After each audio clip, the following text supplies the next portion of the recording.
வணக்கம் ஜோதிட நண்பர்களே. ஏற்கனவே ராசியை பற்றின முழு விவரங்களையும் பார்த்தாச்சு. அதாவது ஒவ்வொரு ராசிக்குமே என்ன மாதிரியான குணாதிசயங்கள் இருக்கும், எந்த மாதிரியான வாழ்க்கை அமைப்பு இருக்கும், என்ன மாதிரியான உறவு முறைகள் இருக்கும் அப்படின்னு விளக்கமாகவே பார்த்தாச்சு. அதே போல் லக்ன விவரங்களையும் பார்த்தாச்சு. ராசி அமைப்பை போலவே லக்னத்திற்கும் ஒவ்வொரு விஷயங்களும் எப்படி இருக்கும் அப்படின்னு தனித்தனியாகவே சொல்லியிருக்கும். பார்க்காதவங்க டிஸ்கிரிப்ஷனில் லிங்க் இருக்கும், செக் பண்ணி பாருங்கள். இனி ராசி மற்றும் லக்னம் இது ரெண்டும் சேர்ந்த அமைப்பு எப்படி இருக்கும் அப்படிங்கிறத பற்றி பார்க்க போகிறோம். ஒரு குறிப்பிட்ட லக்னம் மற்றும் ராசியாக ஒரு மனிதருக்கு அமைந்து வரும் பொழுது அவங்களுக்கு என்ன மாதிரியான விஷயங்கள் இருக்கும் அப்படிங்கிறத பற்றி சில விளக்கங்களை ஜோதிடத்தில் பொதுவாக சொல்ல முடியும். இனி அந்த விஷயங்களை பற்றி தொடர்ச்சியாக பார்க்கலாம். பதிவை பார்க்கறதுக்கு முன்னாடி ஒரு சில விஷயங்களை கவனத்தில் வச்சுக்கோங்க. எப்பவும் சொல்லக்கூடிய விஷயங்கள் தான், இங்கு சொல்லக்கூடிய விஷயங்கள் முழுமையாக உங்களுக்கு பொருந்தணுங்கிற அவசியம் கிடையாது. ஏன்னா ஒரு மனிதனை பற்றி அவங்களுடைய சுய ஜாதகம் மட்டும்தான் முழுமையான விஷயங்களை சொல்ல முடியும். மற்ற விஷயங்கள் எல்லாமே ஒரு பொதுவான அமைப்பு கொண்டது தான். இங்கு சொல்லக்கூடிய விஷயங்களை நீங்கள் கிராஸ் பண்ணி வருவீங்க. உங்களுடைய வாழ்க்கையில் சில அனுபவங்களாகவும் உணர்வுபூர்வமான விஷயங்களாகவும் பெற முடியும். அதே போல் ராசி முக்கியமாக இல்லை லக்னம் முக்கியமாக அப்படின்னாலும் குழப்பிக்க வேண்டாம். ராசி லக்னம் அப்படிங்கிறதெல்லாம் பார்த்தீங்கன்னா ஒரு சில ஐடென்டிட்டி மட்டும்தான். ஜோதிட பலன்கள் எடுக்கிறதுக்காக பொதுவாக தெரிஞ்சிக்க வேண்டிய சில விஷயங்கள் அவ்வளோதான். மற்றபடி 9 கிரகங்கள் 12 கட்டம் 27 நட்சத்திரங்கள் கொண்ட ஒரு அமைப்பு தான் நமக்கு முழுமையாக முக்கியம். அதுதான் ஒவ்வொரு செகண்டும் நமக்கு தேவையான எல்லா விஷயங்களையும் தீர்மானிக்கிறது. அதனால் ராசி முக்கியமாக இல்லை லக்னம் முக்கியமாக அப்படின்னாலும் குழப்பிக்காதீங்க. நம்ம யாருன்னு கேட்டால் நம்மளுடைய பேரை எப்படி ஒரு அடையாளமாக சொல்கிறோமோ அந்த மாதிரி தான் நம்மளுடைய சுய ஜாதகத்திற்கு அடையாளமாக இந்த ராசியும் லக்னமும் அமைந்து வருது. மற்றபடி இங்கே எல்லாமே முக்கியம் அப்படிங்கிறத மனசில் வச்சுக்கோங்க.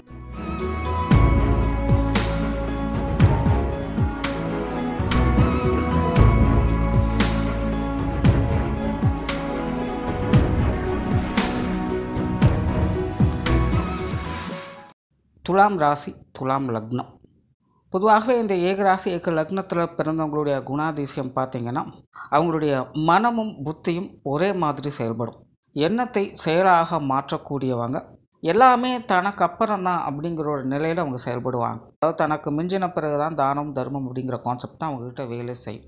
யாராக இருந்தாலும் சரி, குடும்ப உறவுகளாக இருந்தாலும் சரி, வெளியில் இருக்கிறவங்களாக இருந்தாலும் சரி, சொந்த பந்தங்களாக இருந்தாலும் சரி, முதல்ல அவங்களுக்கு தான் ப்ரிஃபரன்ஸ் கொடுப்பாங்க. அவங்களுடைய வேலைகளுக்கு தான் முன்னுரிமை கொடுப்பாங்க. அதன் பிறகு தான் மற்றவங்களுடைய விஷயங்கள் காரியங்களில் ஈடுபாடுகள் இருக்கும்.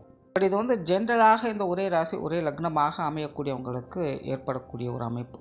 ஆனால் இந்த துலாம் ராசி துலாம் லக்னம் அப்படின்னு வரும்பொழுது இதே விஷயங்கள் சற்று வித்தியாசமாக வேலை செய்யும். அதாவது இவங்க கொஞ்சம் செல்ஃபிஷாக தான் வேலை செய்யணும். மற்றவங்களுடைய சப்போர்ட் இல்லாமல் அது செய்ய முடியாது. பட் அதே நேரம் மற்றவங்களுடைய சப்போர்ட் அப்படிங்கிறதும் இவங்களுக்கு கிடைக்க ஆரம்பிக்கும். மற்ற துலாம் ராசிக்காரங்களுக்கு இந்த அமைப்புகள் அமையுமா அப்படிங்கிறது டவுட்டு தான். ஆனால் நான் எப்போவுமே சொல்கிறேன், இந்த துலாம் அப்படின்னு எடுத்துட்டாலே இது ராசியாக இருந்தாலும் சரி லக்னமாக இருந்தாலும் சரி, முடிஞ்ச அளவுக்கு மற்றவங்களோடு காம்ப்ரமைஸ் ஆகிக்கிறது நல்லது. நீங்கள் உடன் இருப்பவர்களை எந்த அளவுக்கு நல்லபடியாக வச்சுருக்கீங்களோ அதனுடைய பிரதிபலனாகத்தான் உங்களுடைய வாழ்க்கை நிலையும் அமையும். இந்த விஷயத்தில் இந்த துலாம் ராசி துலாம் லக்னக்காரங்களுக்கு அமைப்புகள் அதிகம். என்னதான் இவங்களுடைய புத்தியும் மனமும் ஒரே நிலையில் வேலை செஞ்சாலும் கூட ஒரு சைடில் பார்க்கும்போது கொஞ்சம் செல்ஃபிஷாக வேலை செய்வாங்க. அது இவங்களுக்கு கொஞ்சம் நெகட்டிவாக அமையும். அதே நேரம் மற்றவங்களுடைய சப்போர்ட் இல்லாமல் இவங்க எதையுமே செய்ய முடியாது அப்படிங்கிறத விட அவங்க செய்யக்கூடிய காரியங்களால் பிரயோஜனம் அப்படிங்கிறது இருக்காது. ஏன்னா வீம்புக்கு என்ன வேணாலும் செய்யலாம், பட் அதனால் என்ன யூஸ் அப்படிங்கிறது ஒன்று இருக்குது இல்லையா? அந்த மாதிரி இந்த துலாம் ராசி துலாம் லக்னத்திலே பிறக்கக்கூடியவங்களுக்கு மற்றவங்களுடைய சப்போர்ட் இல்லாமல் செய்யக்கூடிய விஷயங்கள் காரியங்கள் அல்லது மற்றவர்களை எதிர்த்து கொண்டு செய்யக்கூடிய விஷயங்கள் காரியங்கள் காரியங்களில் ஜெயம் இருக்கா இல்லையா அப்படிங்கிறதை காட்டிலும் அந்த காரியம் முடிந்த பிறகு அவர்களுக்கு அதனால் பிரயோஜனம் இருக்கா இல்லையா அப்படின்னு கேட்டிங்கன்னா அது கேள்விக்குறியாக தான் இருக்கும். அதனால் முடிஞ்ச அளவுக்கு உடன் இருப்பவர்களை அனுசரித்து போவது நல்லது. பட் இந்த துலாம் ராசி துலாம் லக்னத்தில் பிறக்கக்கூடியவங்களுக்கு அந்த அமைப்புகள் இயல்பாகவே சேரும். ஒரு பக்கம் அவங்களுக்கு அந்த செல்ஃபிஷ்னஸ் அப்படிங்கிறது வேலை செஞ்சாலும் கூட இன்னொரு பக்கம் மற்றவங்களுடைய உறுதுணை அப்படிங்கிறது அவங்களுக்கு தானாகவே ஏற்படும். அதை இவங்க அலட்சியப்படுத்தாமல் இருந்தாலே போதுமானது. இதுதான் ஆரம்பத்தில் சொன்ன அந்த மற்ற துலாம் ராசிக்காரங்களுக்கு அது அமையுமா இல்லையா அப்படிங்கிறது. பட் இந்த துலாம் ராசி துலாம் லக்னத்திலே பிறக்கக்கூடியவங்களுக்கு அந்த அமைப்புகள் உண்டு. இவங்களுடைய வாழ்க்கையில் சில விஷயங்கள்லாம் பார்க்கலாம். என்னதான் இவங்களுக்கு மற்றவங்க மேலே கோபம் வெறுப்பு எரிச்சல் போன்ற உணர்வுகள் இருந்தாலும் கூட பல நேரங்களில் இவங்களை மற்றவங்க தேடி தேடி வரக்கூடிய அமைப்புகள் இருக்கும். என்ன மாதிரியான உறவுகளாக இருந்தாலும் சரி, மற்றவங்களுடைய அபிப்பிராயம் அப்படிங்கிறது இவங்க மேலே எப்போவுமே இருக்கும். இவங்க கேட்காமலே பல நேரங்களில் இவங்களுக்கான விஷயங்களை இவங்க செய்து கொடுத்துட்டு வருவாங்க. ஸோ அதற்குண்டான நன்றி உணர்வோடு இவங்க செயல்பட்டாலே போதும். அதுக்காக இவங்க நன்றி இல்லாதவங்க அப்படின்னு அர்த்தம் கிடையாது. உணர்வை தக்க வச்சுக்கிறது தான் இவங்களுடைய சாமர்த்தியமே இருக்குது. ஏன்னா பல நேரங்களில் இந்த செல்ஃபிஷ்னஸ் வெளியில் சில நேரங்களில் கொஞ்சம் அலட்சியப்படுத்த செய்வாங்க. பிறகு அதை யூட்டிலைஸ் பண்ணுவாங்க. அதனால் இவங்களுடைய வாழ்க்கையில் எல்லா விஷயங்கள் காரியங்களுக்கும் அது நல்லதாக இருந்தாலும் சரி, கெட்டதாக இருந்தாலும் சரி, அதற்கு முழு காரணகர்த்தாவாக இவங்க தான் இருப்பாங்க. ஒரு நல்ல விஷயம் இவங்களோட வாழ்க்கையில் நடக்குது அப்படின்னா அதற்கு முக்கிய காரணம் இவங்க தான். அதே போல் இவங்களோட வாழ்க்கையில் கஷ்ட நஷ்டங்கள் இருக்குது அப்படின்னாலும் அதற்கும் முக்கிய காரணம் இவங்க தான். குறிப்பாக யாரோ ஒருத்தருடைய மனதை இவங்க காயப்படுத்தி இருப்பாங்க. சில விஷயங்கள்லாம் நம்ம கேள்விப்படுவோம். மற்றவங்களோட மனசை நோகடிச்சா அவங்க விட்ட சாபம் நம்மளை சுபா விடாது அப்படின்னு சொல்லுவாங்க. சாபம், மோட்சம் இதெல்லாம் உண்மையா அப்படிங்கிற டெபிட்குள்ளே போகிறத விட அந்த மாதிரியான அமைப்புகள் இந்த துலாம் ராசி துலாம் லக்னக்காரங்களுக்கு ஏற்படுது அப்படிங்கிறது நிதர்சனமான உண்மை. அதனால் முடிஞ்ச அளவுக்கு இந்த துலாம் ராசி துலாம் லக்னத்தில் பிறக்கக்கூடியவங்க மற்றவங்களை அனுசரித்து போகிறது நல்லது. காரணம், தீதும் நன்றும் பிறர் தர வாரா அப்படிங்கிற பழமொழி இவங்களுக்கு முழுவதுமாக வேலை செய்யும். மற்றபடி பொதுவான அமைப்பில் இந்த துலாம் ராசி துலாம் லக்னத்தில் பிறக்கக்கூடியவங்க பார்த்திங்கன்னா ரொம்ப நல்ல ஜாலியான டைப். எல்லார்கிட்டையுமே இயல்பாகவும் அன்பாகவும் பழகக்கூடியவங்க. நல்ல கலை உணர்வு இவங்ககிட்ட இருக்கும். இடம் பொருள் அறிந்து செயல்படணும், இடம் பொருள் அறிந்து பேசணும் அப்படிங்கிற தன்மையெல்லாம் இவங்களுக்கு இயல்பாகவே வரும். யார்கிட்ட என்னென்ன பேசணும், எப்படி நடந்துக்கணும் அப்படிங்கிறது இவங்களுக்கு கிளியராக தெரியும். எல்லா விஷயங்களுமே தனக்கான லாபம் என்ன, ஆதாயம் என்ன அப்படிங்கிறத நோட் பண்ணிட்டு தான் வேலைகளை இறங்க ஆரம்பிப்பாங்க. எண்ணத்தை செயலாக்கி காட்டக்கூடிய திறன் இவங்களுக்கு உண்டு. இவங்க நினச்சதை நினச்ச மாதிரி செய்து முடிக்கக்கூடிய அமைப்பு இவங்களுக்கு உண்டு. அதுக்குண்டான பிடிவாதமும் இவங்ககிட்ட இருக்கும். அதெல்லாம் குழந்தை பருவத்தில் இருக்கும்போது இவங்களை சமாளிக்கிறது அப்படிங்கிறது இவங்களுடைய பெற்றோர்களுக்கு சவால் நிறைந்த விஷயமாக இருக்கும். ஏன்னா அந்தளவுக்கு ரொம்பவுமே அடம் பிடிச்சிருப்பாங்க. அதே போல் கொஞ்சம் ஈகோவோடும் செயல்படக்கூடியவங்க. தனக்கு ஒன்று வேணும் அப்படின்னா அதற்காக எந்த எல்லைக்கு வேணாலும் போகிறதுக்கு தயாராக இருக்கக்கூடியவங்களாக இருப்பாங்க. அதே நேரம் இவங்க இந்த விஷயங்களை நல்லதுக்கும் பயன்படுத்த முடியும், கெட்டதுக்கும் பயன்படுத்த முடியும். அதே போல் எதாக இருந்தாலும் நீட்டாக இருக்கணும் அப்படின்னு எதிர்பார்ப்பாங்க. கொஞ்சம் கவர்ச்சியான விஷயங்களில் ஆர்வம் இருக்கும். அதே போல் அழகு சாதன விஷயங்களுக்கெல்லாம் அதிக முன்னுரிமை கொடுப்பாங்க. மீடியா சம்மந்தப்பட்ட விஷயங்களில் இவங்களுக்கு ஈடுபாடுகள் இருக்கும். மேல் தோற்றத்துக்கு அதிக முக்கியத்துவம் கொடுக்கக்கூடியவங்களாக இருப்பாங்க. அதனால் தன்னுடைய சூழ்நிலைகள் எப்படி இருந்தாலும் சரி, தன்னை மற்றவங்கக்கிட்ட வெளிப்படுத்தக்கூடிய விஷயங்களில் ரொம்பவுமே கண்ணும் கருத்துமாக இருப்பாங்க. மற்றவங்க முன்னாடி கசகசன்னு அருவருப்பாக இருக்கிறதெல்லாம் இவங்களுக்கு பிடிக்காது. அதே போல் அந்த மாதிரியாக இருக்கக்கூடியவர்களை இவங்களுக்கும் பிடிக்காது. அதே போல் நிறைய பேருக்கு இந்த ஓசிடி ப்ராப்ளம் அப்படிங்கிறது இருக்கும். எப்போவுமே எல்லாத்தையுமே தூய்மையாக வச்சுக்கணும், எப்போவுமே எல்லாத்தையும் நீட்டாக வச்சுக்கணும், டைம் டேபிள் போட்ட மாதிரி எல்லாமே வச்ச மாதிரி இருக்கணும் அப்படிங்கிறதுலாம் எதிர்பார்க்கக்கூடியவங்களாக இருப்பாங்க. நல்ல கலை நயம் மிக்கவர்கள், மற்றவர்களை மகிழ்விக்கக்கூடிய விஷயங்களை பிரியம் காட்டக்கூடியவங்க. கலை விஷயங்கள் மட்டுமல்ல, உணவு சார்ந்த விஷயங்களும் கூட இவங்களுக்கு ஈடுபாடுகள் அதிகமாக இருக்கும். நலபாக சக்கரவர்த்தி அப்படின்னு சொல்லக்கூடிய வகையில் இயற்கையாகவே இவங்ககிட்ட சமையல் அப்படிங்கிற திறன் அமைஞ்சிருக்கும். அது சார்ந்த விஷயங்களை பேஷனாகவே எடுத்துக்கொள்ளக்கூடியவங்க. அதே போல் இந்த துலாம் ராசி துலாம் லக்னத்தில் பிறந்தவங்களுக்கு பெரும்பாலும் இந்த சாப்பாடு பிரச்சனை அப்படிங்கிறதே இருக்காது. அதாவது இன்றைய உலகம் என்னதான் ஆடம்பரமாக மாறி இருந்தாலும் இன்னும் நிறைய பேருக்கு பார்த்திங்கன்னா 3 வேளை சாப்பாடு அப்படிங்கிறதே ஒரு பற்றாக்குறையாகத்தான் இருக்குது. இன்னும் சிலருக்கெல்லாம் பார்த்திங்கன்னா சாப்பிட்றதுக்கு எல்லாம் இருந்தாலும் சாப்பிட முடியாது. ஏன்னா உடலில் அத்தனை பிரச்சனைகள் இருக்கும். பட் இந்த துலாம் ராசி துலாம் லக்னத்தில் பிறந்தவங்களுக்கு எப்போவுமே இந்த உணவு சார்ந்த விஷயங்களில் சாதகத்தன்மைகள் அப்படிங்கிறது உண்டு. எந்த ஒரு சூழ்நிலையுமே இவங்களுக்கு இந்த விஷயங்களில் பற்றாக்குறை அப்படிங்கிறது பெரும்பாலும் ஏற்படுறதில்லை. அப்படியும் மீறி ஏற்பட்டது அப்படின்னா அவங்களுடைய சுய ஜாதகத்திலே ஏதாவது பிரச்சனை இருக்கும் அப்படின்னு அர்த்தம். அது மட்டும் இல்லாமல் அவங்களுடைய வாழ்க்கை நிலை கூட பெரும்பாலும் கஷ்டம் நிறைந்ததாகத்தான் இருக்கும். சுருக்கமாக சொல்லணும்னா இந்த துலாம் ராசி துலாம் லக்னத்தில் பிறந்தவங்களுக்கு இந்த சாப்பாடு விஷயங்கள் அவங்களுக்கு எப்படி அமைஞ்சிருக்கிறது அப்படிங்கிறத தெரிஞ்சுக்கிட்டாலே போதும். அவங்களுடைய வாழ்க்கை நிலை எப்படி இருக்குது அப்படிங்கிறத புரிஞ்சுக்கலாம். தொழில், வேலை, உத்தியோகம் சார்ந்த விஷயங்களில் கருத்து மிகுந்தவங்களாக இருப்பாங்க. எப்போவுமே வேலை சம்மந்தப்பட்ட விஷயங்கள் இவங்களுக்கு தனித்திறன் என்பது உண்டு. தனக்கு பிடித்த விஷயங்கள் காரியங்களில் தான் ஈடுபடுவாங்க. இவங்களை மற்றவங்களை கண்ட்ரோல் பண்ணுறது அப்படிங்கிறது முடியாத காரியம். ஒரு விதமான நிர்வாகத்திறனோடு செயல்படக்கூடியவங்க. ஒரு விதமான அப்படின்னு ஏன் சொல்கிறேன் அப்படின்னா ஃபுல் கண்ட்ரோல் அப்படிங்கிறது இவங்களுக்கு இருக்காது. ஒரு உதாரணத்துக்கு சொல்லணும் அப்படின்னா சூப்பர்வைசர் மாதிரி. கம்பெனி ஓனர் வேறு ஆளாக இருக்கலாம், பட்டு இவங்களுக்கு கீழே ஒரு 10 பேர் இருப்பாங்க. இவங்களுடைய நிர்வாகத்தில் எல்லாமே நடக்கும். கிட்டத்தட்ட அந்த மாதிரியான நிர்வாகத்திறன் அப்படிங்கிறது இவங்களுக்கு இயற்கையாகவே ஏற்படும். ஒரு சிலருக்கு சுய ஜாதக அமைப்புப்படி ஃபுல் கண்ட்ரோல் அப்படிங்கிறது கிடைக்கும். அது சில கிரக அமைப்புகளால் அந்த விஷயங்கள் ஏற்படும். பட் ஜென்ரலாக இந்த பொதுவான நிர்வாகத்திறன் அப்படிங்கிறது இவங்களுக்கு உண்டு.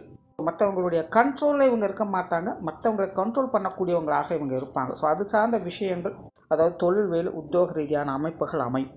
வெளியூர் மற்றும் வெளிநாடு சம்பந்தப்பட்ட விஷயங்களில் இவங்களுக்கு ஈடுபாடுகள் சற்று குறைவாகவே இருக்கும். பெரும்பாலும் தன்னுடைய சொந்த காலில் நிற்கணும்னு ஆசைப்படுவாங்க. சுய தொழில் சார்ந்த விஷயங்களில் இவங்களுக்கு ஈடுபாடுகள் அதிகமாக இருக்கும். ஆனாகவே புதுசாக ஏதாவது உருவாக்கணும், தன்னுடைய பெயரை நிலைநிறுத்தணும் அப்படிங்கிற எதிர்பார்ப்புகள் இவங்களுக்கு அதிகமாக இருக்கும். ஸோ அந்த மாதிரியான விஷயங்களை பேஷனோடு செயல்படக்கூடியவங்களாக இருப்பாங்க. மற்றபடி இந்த வெளியூர் வெளிநாடு சம்மந்தப்பட்ட விஷயங்கள்லாம் பார்த்திங்கன்னா வருவதும் போகுமா தான் இருக்குமே தவிர நிரந்தரமான அமைப்புகள் அப்படிங்கிறதெல்லாம் இவங்களுக்கு ஏற்படுறது இல்லை. ஒரு சிலருக்கு மட்டும் கொஞ்சம் ரேரான காம்பினேஷன்லாம் அது அமையும். பொருளாதாரம் சார்ந்த விஷயங்களை பொறுத்த வரைக்கும் பெரும்பாலும் சமாளிக்கக்கூடிய நிலைகள் இவங்களுக்கு உண்டு. குறிப்பாக இந்த துலாம் ராசி துலாம் லக்னத்தில் பிறந்தவங்க காசு பண்ண விஷயங்கள், பொருளாதாரம் சம்பந்தப்பட்ட விஷயங்களுக்கு அதிக முக்கியத்துவம் கொடுக்கக்கூடியவங்க. ஆரம்பத்தில் சொன்ன மாதிரி தனக்கு மிஞ்சின பிறகுதான் தானம் தர்மம் அப்படிங்கிற கான்செப்டில் வாழக்கூடியவங்க. ஸோ இந்த காசு பண்ண விஷயங்கள்லாம் பார்த்திங்கன்னா கொஞ்சம் பேர் வழிகளாகவும் இருப்பாங்க. இயற்கையாகவே இந்த பொருளாதார தேவைகள் அப்படிங்கிறது இவங்களுக்கு பூர்த்தியாகும். பொருளாதார ரீதியாக இந்த அடிப்படை சார்ந்த விஷயங்களை இவங்களுக்கு பெருசாக எந்த ஒரு குற்றம் குறைகளும் ஏற்படுறது இல்லை. பட் ஒரு சிலருக்கு பார்த்திங்கன்னா இந்த கடன் வாங்கக்கூடிய அமைப்புகள் அப்படிங்கிறது உருவாகும். நிறைய பேர் பார்த்திங்கன்னா நிறைய விஷயங்கள் எல்லாமே வாழ்க்கைக்கு தேவையான அனைத்து விஷயங்களுமே வச்சுருப்பாங்க. பட் எல்லாமே பார்த்திங்கன்னா லோன் போட்டு தான் வாங்கியிருப்பாங்க. இது அவங்களுக்கு ஈஸியாக அமையவும் செய்யும்.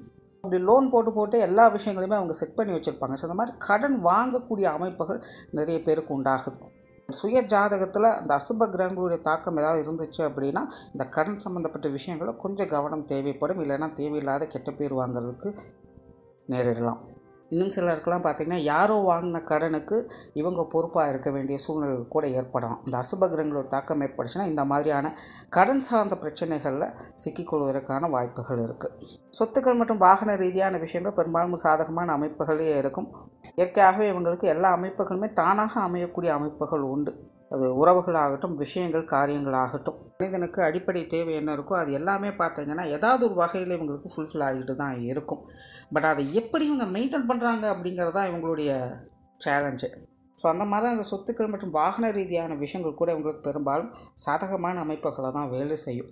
குடும்ப விஷயங்கள், காரியங்கள் ஒரு சுமூகமான நிலைகள் இருக்கும். பெரும்பாலும் இந்த துலாம் ராசி துலாம் லக்னத்தில் பிறந்தவங்களுக்கு பார்த்திங்கன்னா குடும்ப அமைப்புகள் அப்படிங்கிறது கொஞ்சம் கான்ட்ரவர்சியான நிலைகள் தான். சில கசப்பான அனுபவங்களை பெறக்கூடிய அமைப்புகள் உண்டு. பட் இருந்தாலும் கூட குடும்ப உறுப்பினர்களுடைய ஆதரவால் அந்த விஷயங்களை சரி பண்ணிக்கிட்டே வருவாங்க. நார்மலாகவே இந்த துலாம் அப்படின்னு எடுத்துக்கிட்டாலே இந்த குடும்ப அமைப்புகள் அப்படிங்கிறது கொஞ்சம் போராட்டம் நிறைந்ததாகத்தான் இருக்கும். அதுலேயும் இங்கே ராசியும் சரி லக்னமும் சரி துலாமாக வர்றதுனால இவங்களுக்கு இந்த குடும்ப அமைப்பு அப்படிங்கிறது கொஞ்சம் போராட்ட நிலைகள் தான். அது குடும்பத்தாருடைய சப்போர்ட்டால் அந்த விஷயங்களை எதிர்கொண்டு வருவாங்க. ஸோ ஆரம்பத்துலேயும் அதான் சொன்னேன், துலாம் அப்படின்னு எடுத்தாலே மற்றவங்களுடைய சப்போர்ட்டு தான் அவங்களுக்கு பக்கபலமாக இருக்கும். அந்த வகையில் குடும்ப வாழ்க்கையும் இந்த குடும்ப உறுப்பினர்களுடைய சப்போர்ட் மூலமாக தான் அது பெரும்பாலும் அமையுது. ஸோ குடும்ப விஷயங்கள், காரியங்கள் அப்படின்னு ரொம்ப சின்ன சின்ன மனக்குறைகள், கசப்பான விஷயங்கள் இருக்கத்தான் செய்யும். இருந்தபோதும் அது எல்லாத்தையுமே சமாளிக்கக்கூடிய தன்மையை பெற்றிருப்பாங்க. குடும்பத்துக்குள்ளே இவங்களால் கொஞ்சம் விரயங்கள், செலவுகள் அப்படிங்கிறது ஏற்படுவதற்கான வாய்ப்புகள் இருக்குது. அதே போல் குடும்ப உறுப்பினர்கள் எல்லாருமே பார்த்திங்கன்னா இவங்க மேலே ஒரு தனி அக்கறை காட்டக்கூடியவங்களாக இருப்பாங்க. பெற்றோர்கள் சார்ந்த விஷயங்கள், பெற்றோர்களுடைய அரவணைப்பை முழுமையாக பெற்றவங்களாக இருப்பாங்க. அவங்களுடைய தந்தைக்கு இவங்க மேலே ஒரு தனி பாசம் அப்படிங்கிறது இருக்கத்தான் செய்யும். குறிப்பாக இவங்க மூத்த குழந்தையாக இருந்தாங்க அப்படின்னா இவங்க மேலே கண்டிப்பாக பாசம், நேசம், அன்பு போன்ற விஷயங்கள் அதிகமாக இருக்கும். உங்களுடைய தாயார் பார்த்திங்கன்னா இவங்களுக்காகவே நிறைய விஷயங்களை செய்து கொடுக்கக்கூடியவங்களாக இருப்பாங்க. இவங்களைப் போலவே அவங்களும் காரியத்தில் கருத்தாக இருக்கக்கூடிய, எப்போவுமே சதாசர்வ காலம் ஏதாவது ஒரு வேலையை செய்து கொண்டு கூட இருக்கக்கூடியவங்களாக இருப்பாங்க. எப்போவுமே தன்னுடைய காரியத்திலே குறியாக இருப்பாங்க. எப்போ பாரு ஏதாச்சும் சும்மா இருக்காமல் செஞ்சுக்கிட்டே இருப்பாங்க. அதுலேயும் இவங்களுடைய விஷயங்கள், காரியங்கள் அப்படின்னு வரும்போது அதில் கொஞ்சம் முன்னுரிமை அதிகமாகவே இருக்கும். ஸோ இயற்கையாகவே இவங்க பெற்றோர்கள் வகையில் ஒரு சுகவாசிகள் அப்படின்னு சொல்லலாம். அதாவது குழந்தைகளுக்காக அவங்களுடைய பெற்றோர்கள் செய்யக்கூடிய விஷயங்களும் இவங்களுடைய பெற்றோர்களுக்காக செய்யக்கூடிய விஷயங்கள், காரியங்களும் எந்த ஒரு குற்றம் குறையும் இருக்காது. அவங்க கடமைகளை சரியாக செஞ்சுருவாங்க. அண்ட் இவங்களுடைய லைஃப்பில் இவங்களால் இவங்களுடைய பெற்றோர்கள் குறிப்பிட்ட விஷயங்களுக்காக அதிகமான மகிழ்ச்சி, பெருமிதம் அடைஞ்சிருப்பாங்க. அதே போல் இவங்களாலேயே ஒரு சங்கடம் தரக்கூடிய விஷயங்களை அனுபவிச்சும் இருப்பாங்க. அதாவது இவங்களுடைய வாழ்க்கையில் இவங்களால் இவங்களுடைய பெற்றோர்களுக்கு ஒரு பெரிய நன்மையும் உண்டு, ஒரு தீமையும் உண்டு.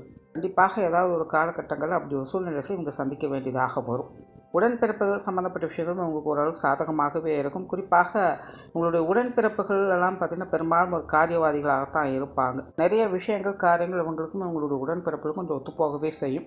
இருந்தாலுமே உடன்பிறப்புகளோட சின்ன சின்ன கான்ட்ரோவர்சியான நிலைகளை பார்த்து வர செய்வாங்க. ஏன்னா இவங்க அளவுக்கு உங்களுடைய உடன்பிறப்புகள் கொஞ்சம் பொறுமைசாலிகள் அல்ல. நிறைய கண்ட்ரோல் அப்படிங்கிறது அவங்களுக்கு இருக்கும். குறிப்பாக இவங்களுடைய மூத்த உடன்பிறப்புகள்லாம் எடுத்துகிட்டு நிறைய விஷயங்கள் அவங்க சொல்படி தான் நடக்கணும், அவங்க சொல்படி தான் எல்லாமே இருக்கணும் அப்படின்னு எதிர்பார்க்கக்கூடியவங்களாக இருப்பாங்க. இது இளைய உடன்பிறப்புகள் அப்படின்னா அவங்களுக்காக இவங்க நிறைய விஷயங்களை செய்து கொடுக்கக்கூடியவங்களாக இருப்பாங்க. அவங்க கேட்காமலே அவங்க தேவையின்றி செயல்படக்கூடியவங்களாக இருப்பாங்க. ஆகையினால் இந்த உடன்பிறப்புகள் அப்படின்னு வரும்போது ஒன்று அலட்சியமாக இருக்கும், இல்லைன்னா அதிகாரமாக இருக்கும். பட் இருந்தாலுமே உடன்பிறப்புடைய நிலை அப்படிங்கிறது பெரும்பாலும் சாதகமான நிலைகளே அமைஞ்சு வரும். சின்ன சின்ன கான்ட்ரவர்சியான விஷயங்கள் இருந்தாலும் கூட சாதகமான தன்மைகள் உண்டு. திருமண வாழ்க்கையை பொறுத்த வரைக்கும் ஒரு சாதகமான அமைப்புகள் உண்டு. குறிப்பாக துலாம் ராசி துலாம் லக்னத்தில் பிறந்தவங்களுக்கு தன்னை நேசிக்கக்கூடிய வாழ்க்கை துணை இவங்களுக்கு அமையக்கூடிய வாழ்க்கை துணை பார்த்தீங்கன்னா எப்பேற்பட்ட சூழ்நிலையும் இவங்க மேலே கொஞ்சம் பர்சனல் கேர் எடுத்துப்பாங்க. ஆனால் பிரச்சனை என்னன்னா இவங்களுக்கு தனிப்பட்ட முறையில் அந்த விஷயங்கள் காரியங்கள் கொஞ்சம் அலட்சியத்தன்மையோடு செயல்பட்டு வருவாங்க. பட் இவங்களை பொறுத்த வரைக்கும் அது ஒரு பெரிய விஷயமாக இருக்காது. அதாவது இவங்க அலட்சியப்படுத்துகிறாங்க அப்படிங்கிறது அவங்களுக்கு தெரியாது. ஆனால் அவங்களோட வாழ்க்கை துணையோட எக்ஸ்பெக்டேஷன் அப்படி தான் இருக்கும். அதனாலேயே உங்களுடைய திருமண வாழ்க்கையில் சின்ன சின்ன சங்கடங்கள் அப்படிங்கிறதும் போய்கிட்டே இருக்கும். அதனால் முடிஞ்ச அளவுக்கு கொஞ்சம் வாழ்க்கை துணை சார்ந்த விஷயங்களில் அக்கறை செலுத்துவது நல்லது. நீங்கள் கொஞ்சம் அவங்க மேலே கேர் எடுத்துக்கிட்டாலே போதும். அவங்க அதை டபுள் மடங்கு உங்கள்கிட்ட காட்டுவாங்க. அதே போல் ஆரம்பத்திலே சொன்ன மாதிரி வாழ்க்கையில் என்ன நல்லது நடந்தாலும் சரி கெட்டது நடந்தாலும் சரி அதுக்கு முழு காரணம் இவங்களாகத்தான் இருப்பாங்க.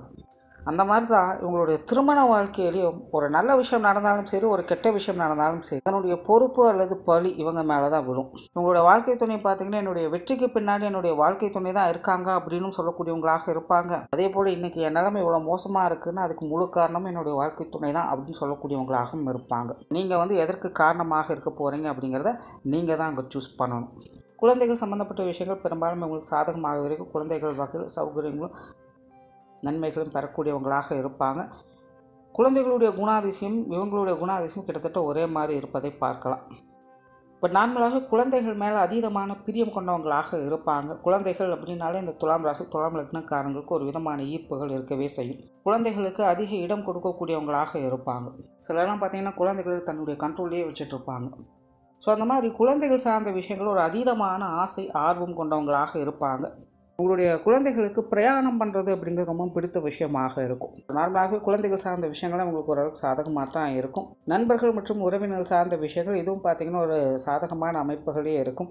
உற்றார் உறவினர்கள் நண்பர்கள் வகையில் சுமூகமான விஷயங்களும் ஆதரவுகளையும் பெற்று வருவாங்க. ஓவராலாக இந்த துலாம் ராசி துலாம் லக்னத்தில் பிறந்தவங்களுடைய வாழ்க்கை அமைப்பு பார்த்திங்கன்னா எல்லாமே இவங்களுக்கு சாதகமான அமைப்புகளை தான் அமையும். பட் இந்த உலகத்தில் எல்லா விஷயங்களுக்குமே ரெண்டு சைடு அப்படிங்கிறது இருக்கும். ஒன்று பாசிட்டிவ் இன்னொன்று நெகட்டிவ். இது இல்லாத நிலை அப்படிங்கிறதே கிடையாது. அப்படி இவங்களுடைய வாழ்க்கையில் இவங்களுக்கு அமையக்கூடிய விஷயங்களை இவங்க எதை சூஸ் பண்ணுறாங்க அப்படிங்கிறது தான் இவங்களுடைய சாமர்த்தியம் இருக்கும். ஸோ முடிஞ்ச அளவுக்கு கொஞ்சம் சரியான விஷயங்களில் ஃபோக்கஸ் பண்ணணும். பாசிட்டிவ் எண்ணங்களை வளர்த்துக்கணும். உடன் இருப்பவர்களுக்கு முக்கியத்துவம் கொடுத்து வரணும். அப்படி இருந்தது அப்படின்னாலே உங்களுடைய வாழ்க்கை நிலை அப்படிங்கிறது எப்போதுமே சாதகமான முறைகளில் இருக்கும். நன்றி, வணக்கம், வாழ்க வளமுடன்.